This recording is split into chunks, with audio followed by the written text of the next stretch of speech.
नमो बुद्धाय। जय भीम दोस्तों। एक बड़ा विवाद चल रहा है। नुपुर शर्मा जो कि बीजेपी की एक स्पोक्स पर्सन है या प्रवक्ता है, उन्होंने जो उल जलूल बातें पैगंबर मोहम्मद साहब के बारे में कही है, उसके बाद बहुत सारा बवाल हुआ है। लेकिन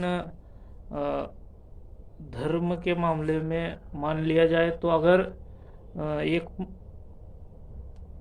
20 या 25 दिन पहले की घटना है, जब ज्ञानवापी मस्जिद का मामला चल रहा था, तो उस समय जो कुछ मिला था उसको जो चैनल वाले शिवलिंग बताकर वो हल्ला कर रहे थे। उस वक्त दिल्ली यूनिवर्सिटी के प्रोफेसर रतनलाल जी ने एक ट्वीट किया था या फेसबुक पोस्ट किया था, और उसमें लिखा था कि जो भी लिखा था उसको लेकर बहुत बड़ा बवाल हुआ और उनके ऊपर एफआईआर हुआ, तो उनको दिल्ली पुलिस ने अरेस्ट कर लिया था।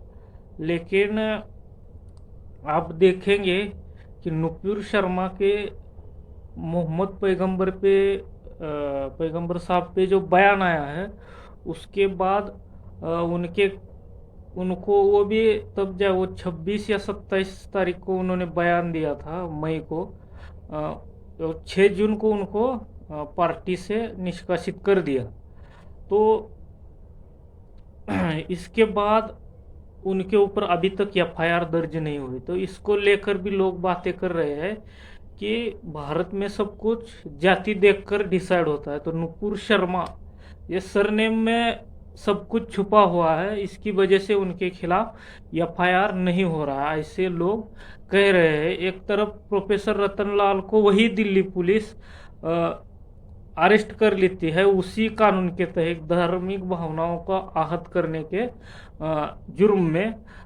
दूसरी तरफ पूरे अरब देशों से जब बीजेपी वालों पे या भारत सरकार पे दबाव बना, तब जाके नुपुर शर्मा को इन्होंने स्पोक्स पर्सन के जो उनका पद है उससे हटा दिया और पार्टी से भी हटा दिया। या मान लीजिए कि इस मामले में अगर जो इस्लाम को मानने वाले लोग हैं, जो मुसलमान हैं, उनकी भावनाएं आहत हुई है, तो बीजेपी के पास शाहनवाज हुसैन है, मुख्तार अब्बास नकवी है, शोएब जमई है।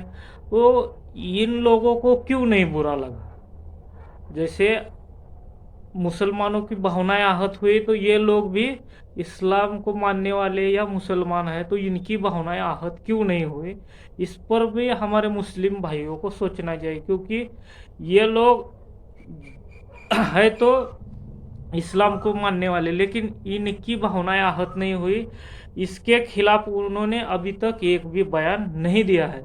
तो ऐसा क्यों हुआ? क्योंकि ये गंदी राजनीति का एक हिस्सा है, और इस गंदी राजनीति को बढ़ावा देने के लिए बीजेपी के पास ऐसे बड़बोले अनेक नेता है। चाहे अनुराग ठाकुर हो,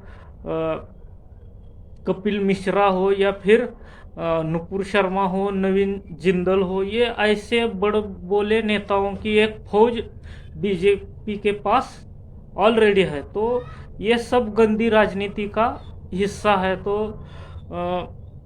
बीजेपी को ये सब लोग चाहिए, लेकिन मुसलमानों के खिलाफ यहाँ के जो SC ST OBC और ये OBC के लोग हैं, उनके मन में नफरत भर के अपनी राजनीति, गंदी राजनीति चलाना है। इसके लिए इन जैसे बड़बोले कई बड़बोले नेता है, जो जो नेता है बीजेपी की, वो जब भी मुंह खोलते हैं उनके मुंह से गंदगी बाहर आती है। ऐसा ही एक उदाहरण है, एक सांसद है जो जिन्होंने कहा था कि गाय के पीठ पर हाथ फेराने से कैंसर खत्म हो जाता है, साध्वी प्रज्ञा सिंह ठाकुर। तो ऐसे लोगों की भरमार बीजेपी में है। तो ये गंदी राजनीति का हिस्सा है, इसको आपको समझना चाहिए। और कानून यहाँ पर या फिर यहाँ का जो सिस्टम है वो अब भी जाति के आधार पर चल रहा है, क्योंकि एक ही तरह के गुना के लिए दो मामलों में सरकार का हो, पुलिस का हो या अदालत का हो, रवैया आपको अलग अलग दिखाई देगा। तो पूरा मतलब एक स्ट्रेटजी के तहत राजनीति, गंदी राजनीति हो रही है। इतना ही कहना था। इस वीडियो को लेकर आपकी क्या राय है, कमेंट बॉक्स में ज़रूर कमेंट करें। लाइक करें, चैनल को सब्सक्राइब करें, शेयर करें। धन्यवाद।